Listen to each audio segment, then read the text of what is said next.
Wow, voice function is amazing. I can just say rolling and it records.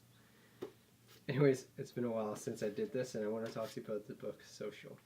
Now, I'm kind of read through most of it already. I'm on page 260. There's about 300 pages, so 50 more pages, but I thought this part was really interesting. What I wanted to talk to you is a way to increase productivity in business.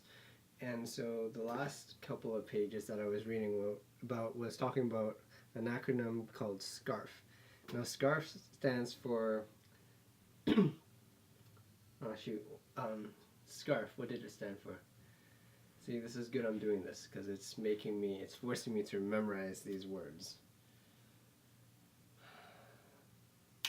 S in SCARF stands for status. A lot of people are motivated by status, and actually in this book it does a really interesting job relating how much different things relate to cash.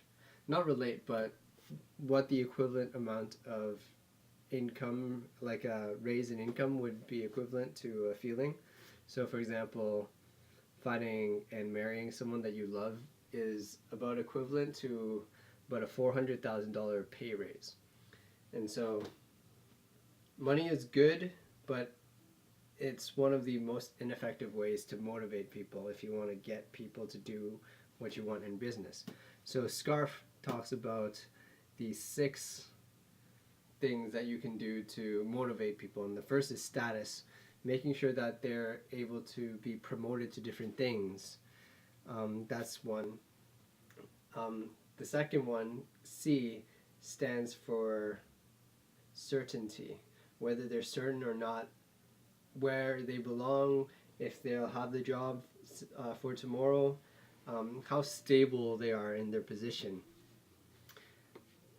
Now, A stands for autonomy, which means the amount of freedom that they're able to use and leverage their creativity and inject their own energy. It really gives them a purpose when they can make things themselves, you know. No one ever likes to be like a robot who just follows orders all the time. A lot of people like to put in their creativity into things, and they feel good and they own it. So that's another way to motivate people. So A is for, now I'm going to have to cheat, maybe. A.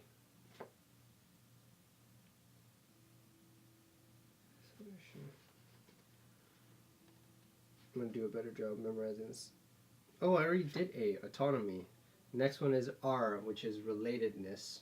So we all know birds of the same feather flock together. The people within your friend group, the ones that you consider your in-group, the one in your social circle, you're going to fight a lot more to be with them and to benefit the whole group than a single person. So making them feel like they're one of you is a huge motivation for them, because just like family, you don't want, if you have a good family, you want the best for your family. And to do that, you would have to perform your best. And so getting close to them and knowing them and being relatable to them will also increase their motivation to do more productive work for you.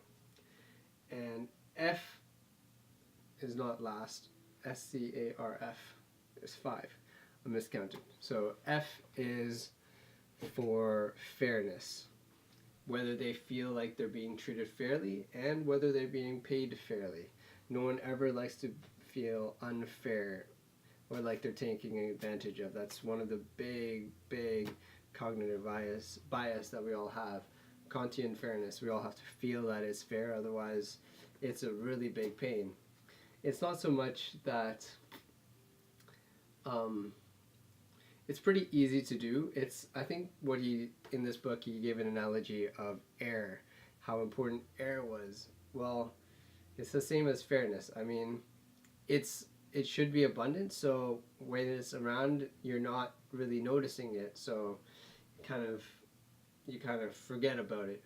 But just like oxygen, just like air, if you get rid of it, you start to notice it very quickly. So those are the 5 motivations that will help. And my camera was freezing a little, so I'm gonna end this and talk later.